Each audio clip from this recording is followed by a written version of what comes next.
And if that is a scientific or technical innovation, then I'd probably consider that deep tech. I think from like an investor's perspective, there's sort of this useful question of what risk are you underwriting? And I think there are kind of sort of two questions there. One is are you comfortable with innovation that's both atoms and bits, or just bits? And then if the former, are you willing to take on, or how much scientific and technical risk to take on? So I think those are kind of useful questions for investors. So there's an additional technical risk in deep tech that's not necessarily present in classic like apps or web applications. Yeah, I think by definition. And then within that, I think there are just so many different stripes and sizes, and how whether to take on technical risk, or scientific risk or not. Because like a company like Nest versus something in the lab space, it's entirely different set of fundamental risks you're underwriting. Andy, in your case, you work with spin-offs, so I guess it's I work with university spin-offs, so I guess everything is a deep tech when there's already several PhDs behind it.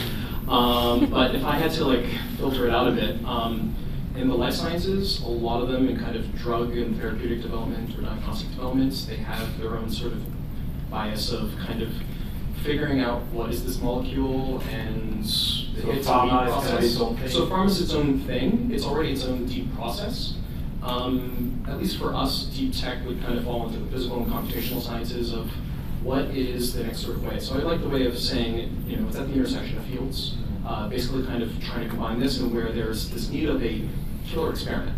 You need a little bit of funding to actually show that this translates. This is the sort of funding that you can't naturally go to submit an R01 to the NIH for a medical device. There's just that's not basic research anymore. So how do you get to that killer experiment and actually show demonstration is hard. And that's kind of the fearful leap for deep tech investors. So transition. It's kind of awesome that the four of us came up with something different.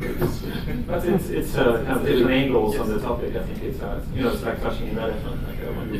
When you're in the dark, you're gonna have a different experience, but it gives you an idea of the topic. So there's so much technical risk, and also the timelines associated with research are so much longer. Why is it attractive for investors to deal with that?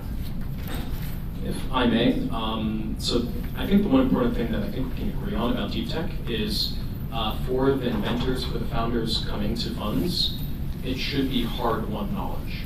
It should be something that they have at least years plus experience of. This is how I came to this idea. This is how I come to this hypothesis. My roadmap forward. There's no secret. It's not just a secret. Even when they've shared it with other people, there's this it's a mixture of both intellectual property, this I've developed this story and protection, as well as this innate gray matter knowledge that can never really be taken from that person. Okay. And it's them kind of being able to imbue that vision forward. That makes it kind of much more exciting to invest in, and two, kind of a bit more defensible. It's hard for someone to come to you with advanced navigation technology and be like, I'm going to rip this off. Good luck. So that's about the more competitive advantage, defensibility, but then if it's just more defensible and also a lot more risky, why is it attractive? I think there's two reasons. There's one positive one more negative one. The positive reason is that it's first of all, it's awesome. Second, there's a moment, right? There's a moment where a lot of innovation that had been developing in parallel and sometimes in obscurity seem to be all accelerating at the same time due to advances, in software, in hardware, in cloud, in all the things, right? So it sort of feels like in the last 5-6 years in particular, like everything accelerated at the same time, like IoT, AR, VR, drones, robotics. You're not talking about 5 to 10 years to market, but less than that, cheaper. Yeah, and everything's sort of reinforcing itself, and then because it's cool, it's started attracting more talent and then more VC money, and the whole thing has accelerated quite a bit. I mean, there's been ups and downs, and we can talk about that. But anyway, that's a positive reason. There's suddenly a lot of stuff that felt very theoretical almost accelerated at the same time. I think the negative reason, for lack of a better term, is that as an investor, if you look at the rest, whether that's consumer or enterprise, it's become so crowded that as investors, the whole point is to look for blue ocean, right? So yeah, we can do, and we do, right? Like you can invest in the next consumer thing or the next commerce thing, and fantastic companies are being built.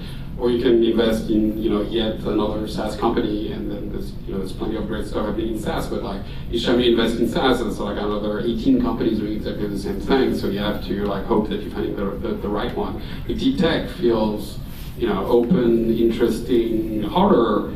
But if you get it right, the chance of hitting something that's very, very big, very disruptive, very new is very interesting.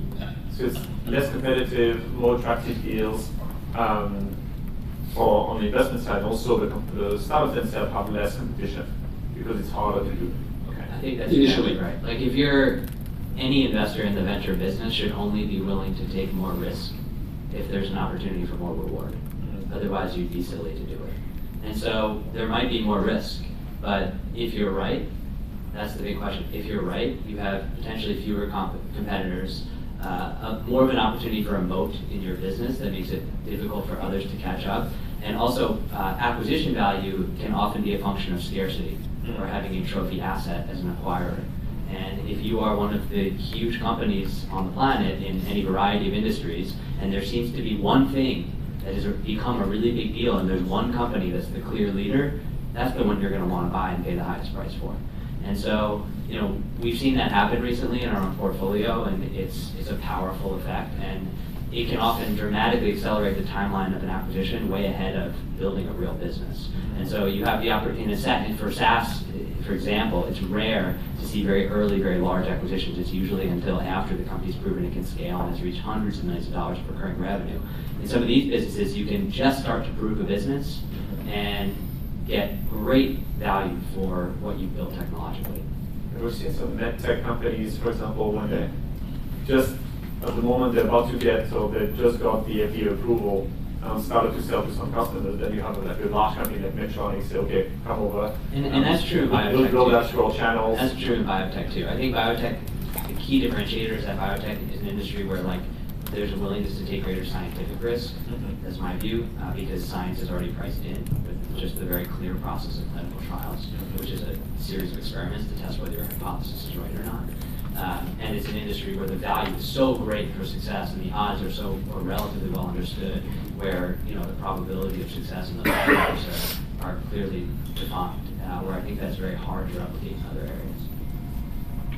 Yeah, I was just going to add, I completely agree with all this, of course, and also it's just important, and this is kind of like in some senses what what venture should be funding. But there's a great report, I think it was out in December or so by an investor at Data Collective, which does a lot in the space, and he looked at unicorns formed in the last 15 years or so, which are like 200, and billion-dollar companies formed in the last 15 years, and 15% were classified, at least according to his methodology, as deep tech, which is pretty disproportionate to the points you made here. Pretty disproportionate to the number of deep tech companies within the overall pool. So just as sort of evidence of the ability to establish monopolies and drive significant typically take out acquisitions, it's sort of there empirically as well. So one thing we noticed funding a lot of projects over the years, so about 215 hardware. When we started, we did a lot of consumer and gradually shifted from consumer to B2B. And then about 2 years ago, we started to realize actually maybe we're actually deep tech investors who got a lot of net tech, a lot of robots, and they're like, okay, well, maybe that's what we are. And what we noticed that initially sometimes we're getting very excited about the technology itself without very clear market behind it. So we're taking technical risk, investing in tech risk, team risk, and market risk. And how do you sort so first, what kind of sectors are you looking at more closely in terms of deep tech? Are you very open, or are you very specific, like anything with Zack tech or anything with this or that? And how do you sort what's an exciting technology versus what might be a very good business? Whoever wants to start, maybe Zack, if you want.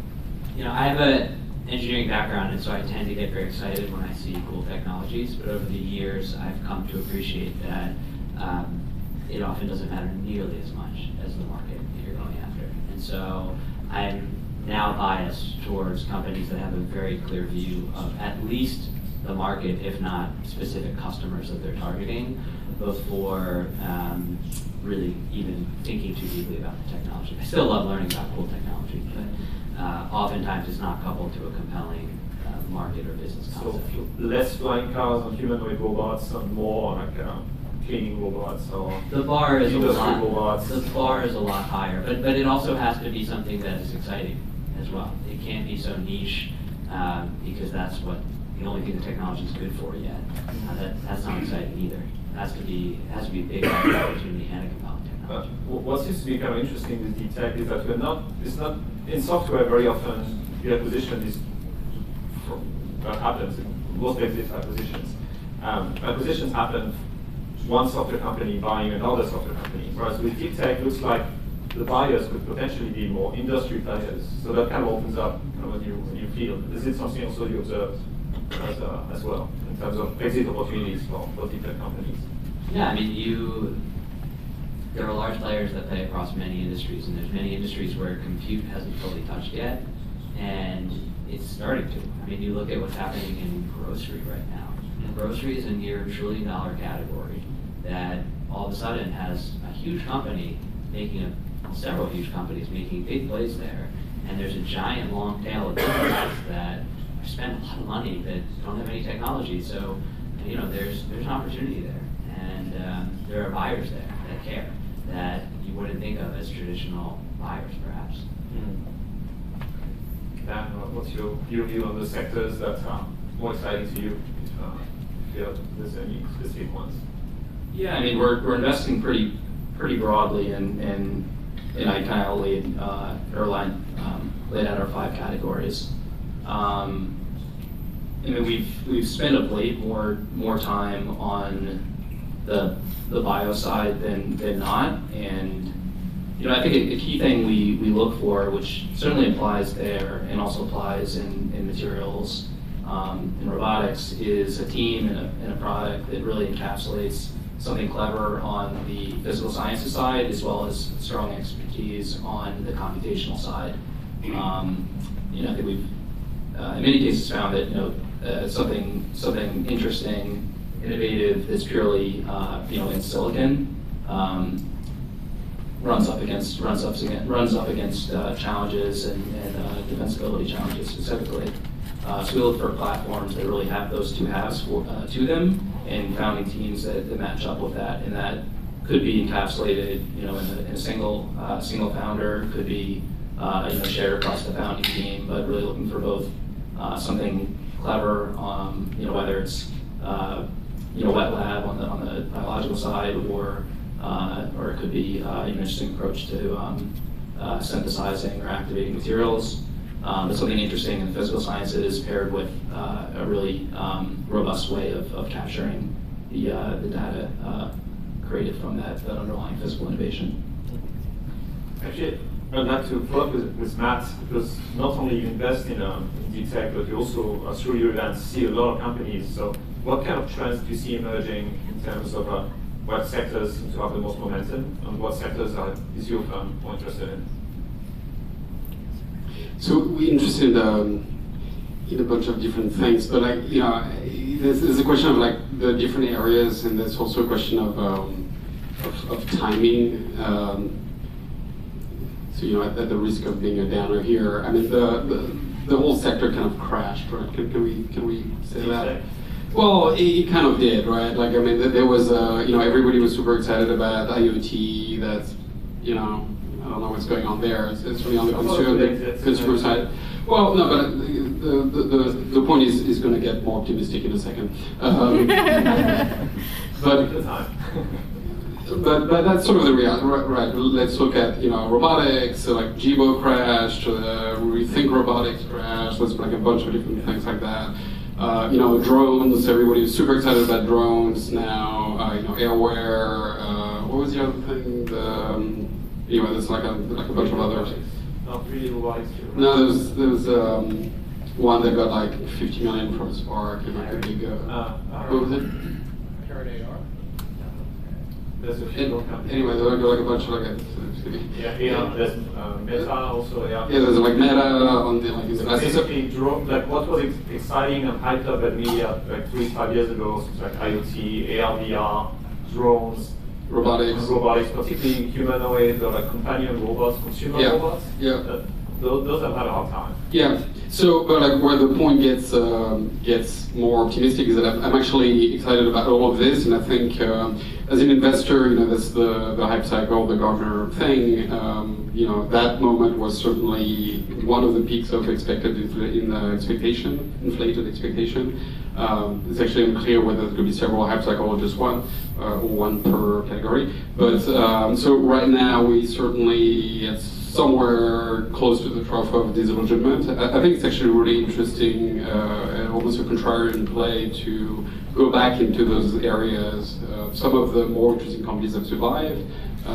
Some people that are starting companies now experience what it was like working in other companies before. They learn from the other companies. Yes. And I think it's a really interesting time to start a deep tech company or invest in a deep tech company. So, which sector, then that's, area per area conversation after that, but like all of the above, I'm actually quite excited about. Are you more B2B or B2C? We'll do everything. So I would say for most of the teams that we see coming out of universities, they get exposed to thinking we're going to be business to consumer, but ultimately the biggest sort of pathway tends to be business to business, ultimately deriving improvements of current processes and developing, new features or new devices or new components of manufacturers. I would say interests market-wise would be more of actually in a certain team, them being able to be very clear about how they can address multiple markets, but having a vision of what's the main one, and then which ones can be added or eliminated as they go through development. It's actually really important because ultimately market dynamics change, especially even in one funding cycle. All of a sudden your environment can change based on one release, one new product coming out, hey, maybe we should all invest into making new laptop screen stands, because if Apple can sell one for $1,000, why can't you sell one for $500? Like, sometimes you have to end up seeing what changes in the market, but it's kind of hard to have a specific market focus now, and then 5 years later, all of a sudden it changes. Then again, that being said, for a lot of stuff that's coming out of these university laboratories that are interesting is kind of these hybrid devices, advanced control systems to make human-assisted robotics more efficient, combining scanning technology with drone technology to make it kind of easier, amongst many other sorts of technologies that I'm not going to dive into right now. So, what you're saying is really interesting around essentially how initially sometimes the B2C market can be quite attractive, but also maybe more sexy or more exciting for founders to deal directly with consumers. But eventually the consumers have kind of a limit in their spending. Most of them don't really have such a pressing problem unless it's maybe medical, in which case it becomes kind of a B2B anyway. And many companies, and we saw that in our portfolio as well, trying to start with kind of B2C idea and then gradually transition to a more viable B2B, because businesses can measure ROI. If you tell them you basically get your money back within 12, 18 months, then that's a very quick decision to. Actually, there's a device I want to just poll the audience. Anyone purchased a Pebble and then switched to a Fitbit? Anyone? Any hands? Am I the only one? So Pebble and Fitbit. Yeah. It was an interesting device, and arguably it has more features. It had more features than it did before being acquired and used for making Fitbit Versa and Fitbit's Force. And sometimes some features get lost because they end up realizing that consumers aren't going to buy it. But some of the technologies, at least Fitbit has been communicating with various mid-device partners on, hey, how can we add this sort of technology into tracking your patients? And there's a lot more interest there. Admittedly, we don't see that so much in the news, but it's one that's fairly vibrant for actually generating these larger ecosystems. Following the needs of customers is adapting to the market is very difficult. You mentioned also that some companies are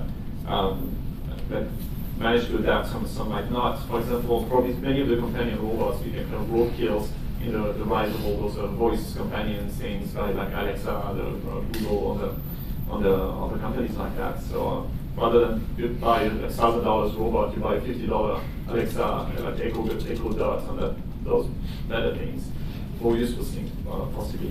One thing I'd like to ask you about also is about the timing of investments and the timing of those innovations, because quite often as investors you have to be a bit ahead of the curve, otherwise it's dull and obvious and you have a lot of competition.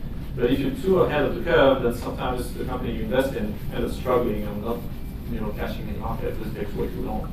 So how do you evaluate the right timing for investment?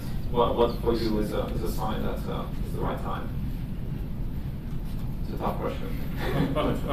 That's a great question. Yeah, exactly. I don't know if I have a good answer.